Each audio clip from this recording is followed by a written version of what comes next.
It's 1995, June the 13th. Yesterday was my 28th birthday. Today, I'm diagnosed with stage 4 non-Hodgkins lymphoma, cancer of the lymph glands to you and me. My reaction to being told I have a life-threatening illness surprises me. I don't scream and shout and weep and wail. I'm not reduced to a rocking fetal ball on the floor. And most of all, I don't look up to the heavens and scream, "Why me?" Why me doesn't enter into my head. It's so self-aggrandizing, so self-flagellating. It's not a healthy way to deal with being unhealthy. Why not me, on the other hand, is a smorgasbord of positive possibilities. It forces you out of your retreat and into the world. Why not me is taking one for the team. And you can't take one for the team if there's no team. Why not me forces you to involve and include those people around you, to stay connected with them and with real life. And that's a much more healthy way for you to deal with a life-threatening illness. Why not me gives you the freedom to take control of your illness, or at least get in the ring and face up to it. Face the elephant. Be the elephant. Because everyone who walks into that room not only can see the elephant, but can hear it too. And they want to get out as fast as they possibly can. So if I want them to stay, and therefore for me not to be alone, I must tame my elephant and find ways to make it disappear. For that moment at least. And if I can make it easier for them, for my visitors, then I can have my team around me. And that's not only is it better for me, but it's better for them too. They've stared in the face of a taboo and been the last one to blink. And so it is that in 1995, after 6 months chemo and 3 months radiotherapy, I walk out into the world cancer-free. And then the scary bit begins. Real life. Because up until a moment ago, for the last 9 months, I've been in so many teams. The cancer team, the no hair team, the aren't side effects a nightmare team, the I'm taking one for the team. But now you're alone. And as the great Bruce Springsteen said, when you're alone, you ain't nothing but alone. I know. The journey back to being and feeling yourself is a long one. Today, at 48, I've been all clear for 20 years. About a year ago, I felt a need to put all those pieces together, so I started to write a book about those experiences and my reflections on them. As I did so, I began to reconnect not only to my cancer past, not only to those people who helped me on that journey, but to my 28-year-old self. And that was the most beautiful and surprising thing to emerge from all of this. Acknowledging, almost for the first time, how well my 28-year-old self had dealt with being on death's precipice, and for the first time openly saying how proud I was of him, stroke me.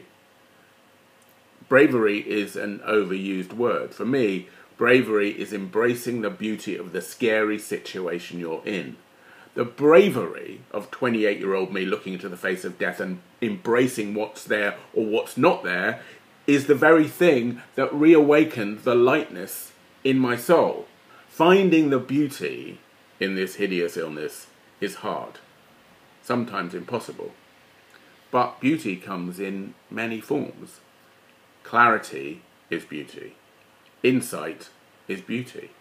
Generosity is beauty. Forgiveness is beauty. Acceptance is beauty. Fear without bitterness is beauty. Discovering that soft, sweet-smelling baby hair is growing back on your misshapen bald head is beauty. Along the way of reconnecting to my 28-year-old self, I began to write to him. This was the first letter I wrote. Dear 28. As a 28-year-old, I didn't know whether 48 was going to exist for me or not. I thought I might get to see 29, but even then, I wasn't certain. And it was that little bit of uncertainty that gave me fuel to make sure that my motor did more than just tick along.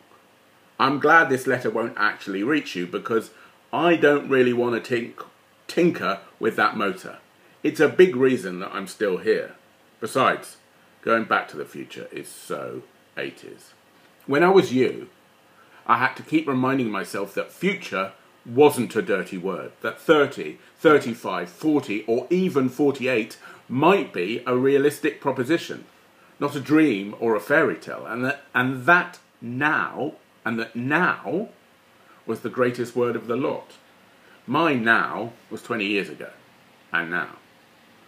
Why am I writing to you in this slightly self-conscious way? Well, I have an instinct that reconnecting to my 28-year-old self will be really useful to the 48-year-old me. I guess a big part of me is wondering if I've turned out the way you might have imagined I might. Was all that fight worthwhile? I think the reason it took 20 years to write this book, and indeed to properly communicate with you, was that I was always scared that the answer to that question might actually be no. That I wasn't worth fighting for. That I might be a disappointment to 28-year-old me. That nothing was gained by my survival. And I guess the reason I've faced this now is that it's taken me 20 years to come to a positive response to that question.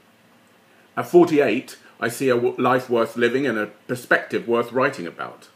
Life is weird, and perspective is our biggest crutch. We forget so quickly and then feel guilty for forgetting. We shouldn't feel guilty. We should just keep remembering. I owe my life to you. Yours, always, 48. Those conversations with my 28-year-old self are weird, somewhat contrived, but also really revealing and were surprisingly moving to me. Remembering and reconnecting with that 28-year-old strength reminds me to step forward rather than back in a crisis, to find a way to connect and engage more with the people around me, and to remember that the future will take care of itself. Because that future doesn't exist today. Today is all we have. Thanks.